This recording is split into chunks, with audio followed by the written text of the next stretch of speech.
Ассалаумағалейкум достар. Достар, қалдарыңыз қалай? Видео түсірмегелі көп болды. Бұйыртса жүрілген көліктерді түсіретін боламыз. Ендеше біз шығарылымды бастадық.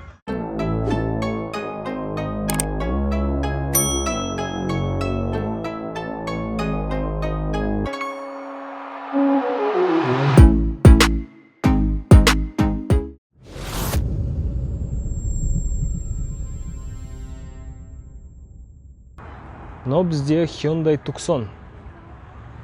Tucson титандай дисктер, үлкен дисктер орнатылған. Өте көркін ашып тұр бұл көліктің.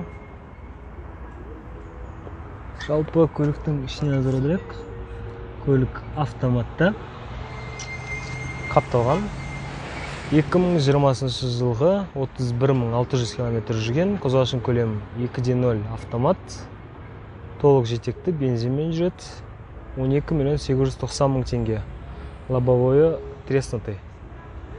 Тас тиіп, мына жақтан тас тиіп жарылған ғой.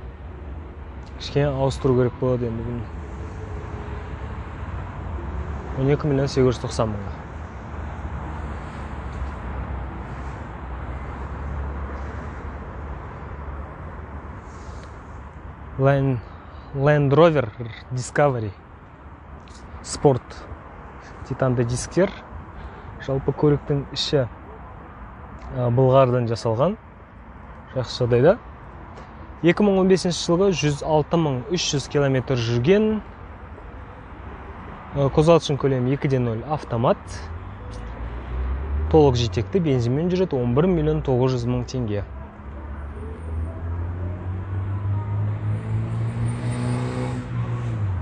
Келесі Nissan X-Trail.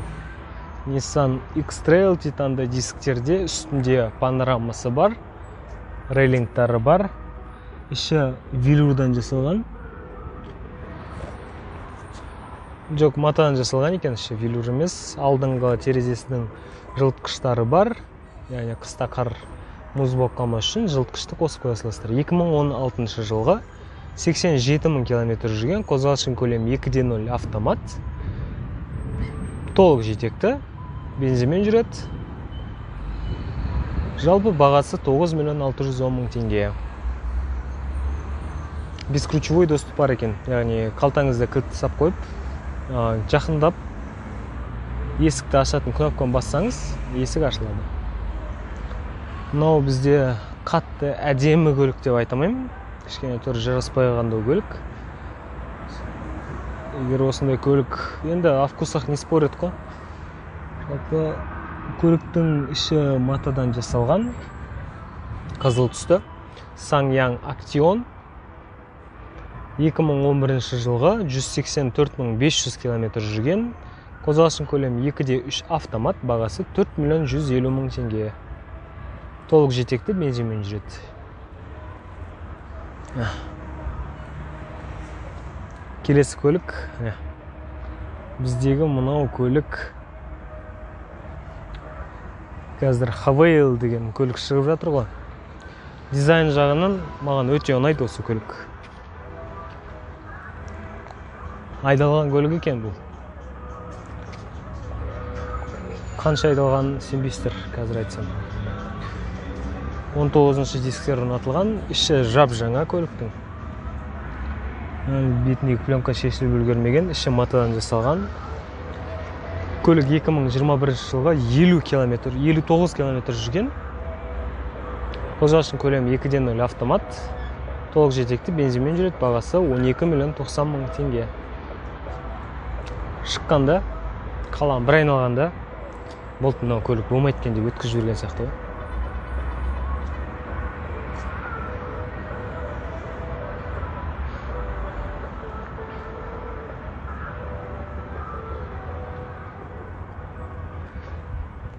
Келесі бізде Toyota Camry 70.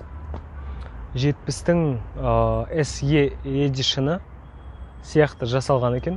Бұл көлік, қателеспесем, SE Edition бұл. Edition. Специальный шығарылғаны, титанды дисктер. Жалпы қара.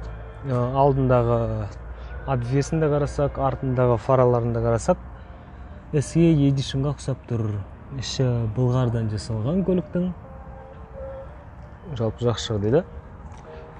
Көлік 2020 жылға 19.000 километр жүрген екен. Қозғалыштың көлемі 2.5 автомат. Бензинмен жүреді, алдыңғы жетекті 14.590.000 теңге. 14.590.000.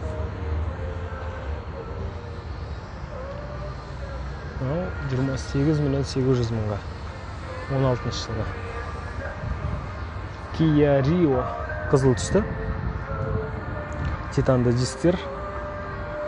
Көліктің іші матадан жасалған, автоматты көлік. Жақсы жағдайда көлік. 2014 жылға 177.000 километр жүрген. 1.6 автомат. Алдыңғы жетекті бензинмен жүреді, 5.340.000 теңге.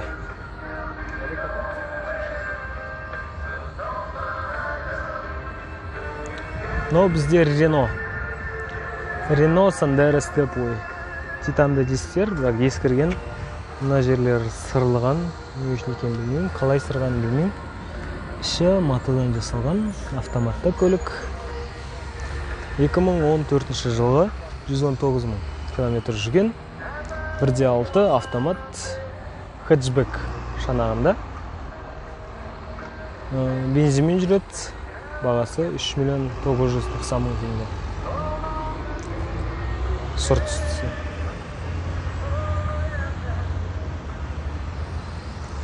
Но бізде Volkswagen Polo. Қателеспесем, бұл Polo көрсетілген алдыңғы шығарымда. 3.490.000 теңгеге екен бұл Polo. Но бізде Hyundai i30, яғни арты хэтчбек шанағында, үстінде жүк артқыштары бар, іші матадан жасалған. Автоматты көлік, 1.6 қозғалыштың көлемі 116.000 километр жүрген 2015 жылдан бері. Бензинмен жүреді, 5.790.000 теңге бағасы.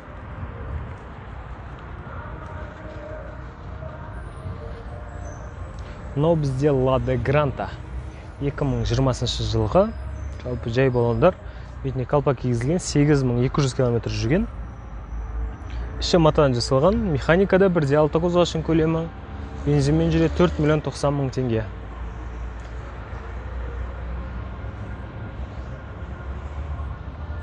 Дәл сондай Гранта, іші матадан жасалған, 42.000 километр жүрген, бірақ автоматта, және бағасы 4.190.000 теңге. Екеуінің айырмашылығы жылында 2018 мынау жаңа, мынау ескі. Керісінше мынау жаңа, мынау ескі. Мынау 2020, мынау 2018. Мынау механика, мынау автомат. Және бағасы мұнанкі 4.090.000, 4.190.000 яқты. Қайсысын таңдайтыныздар, комментарийға жаза кетіңіздер. Матиз іздеп жүрген адамдарға, міне Матиз. Бірақ бұл көліктер қатты шірейді деп айтады.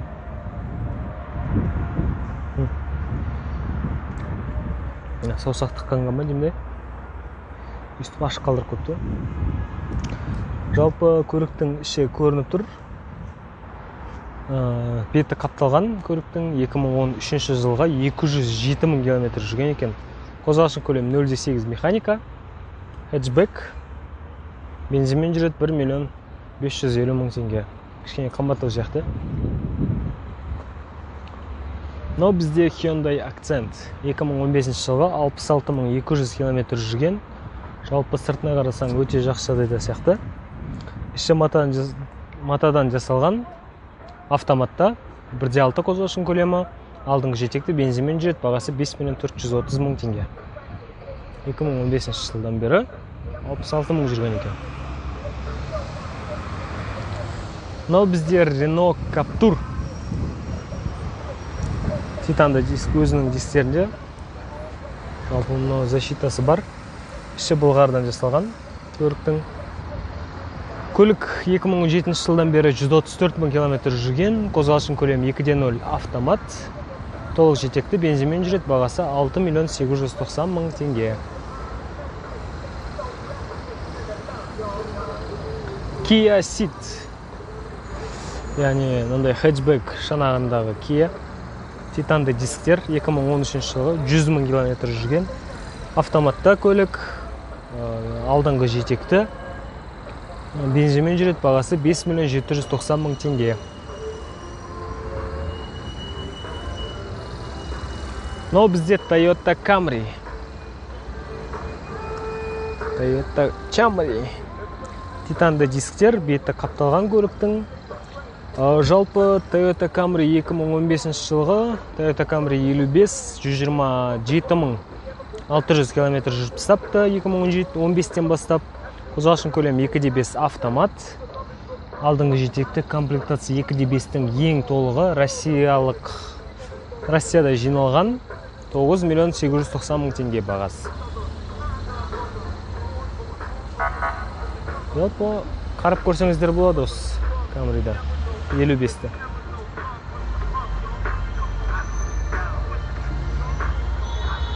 Мынау бізде Hyundai Accent 2014 жылғы 116 500 км жүріпті. Іші матадан жасалған, отыратын жерлеріне төсек қойыпты, төсеніш. Қозғалышының көлемі 1.6 автоматта, алдыңғы жетекте бензинмен жүреді, бағасы 5 миллион 390 мың теңге. Ал достар, егер шығарылым ұнаған болса, міндетті түрде лайк басып, достарыңызбен бөлісе кетіңіздер. Ал біз сіздермен қоштасамыз, келесі кездескенше аман сау болыңыздар.